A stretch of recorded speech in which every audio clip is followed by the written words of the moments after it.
Kag sa numero 1 sa mga balita, subong adlaw.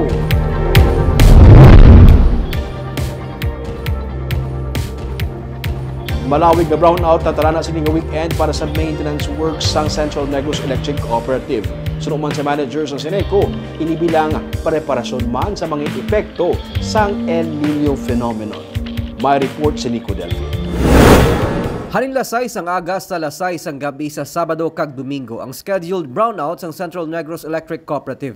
Nalakip sa mga apektado nga lugar ang nasakpan sang Asdas Gonzaga Feeders kag Alihis Feeders. Suno kay Seneco Acting General Manager Attorney Arnel Lapore, ang preventive maintenance kabahin sang pagpanghanda para sa El Nino o kuntig ilinit. Preparation man sa El Nino.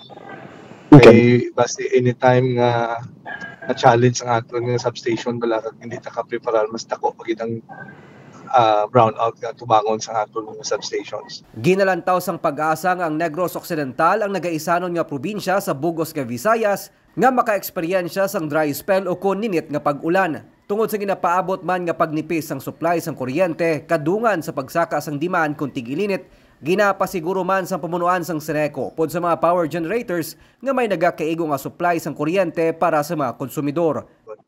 We're expecting mag-deliver man sa sang nakatalana nga preventive maintenance man sa part nila. Otherwise, ma-shoot up ang aton rates because of the demand sa generation.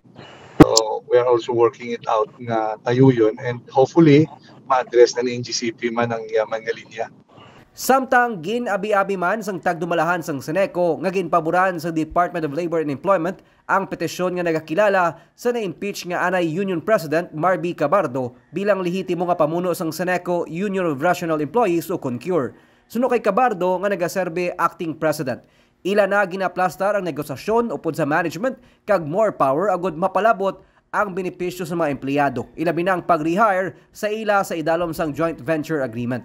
Ginpasalig man ni Cabardo nga wala sang work stoppage order samtang ginahikot ang transition para sa natalan ang paghatag prangkisa sa Negros Electric Power Corporation o NEPC. Nico Delfin para sa DGCast Negros.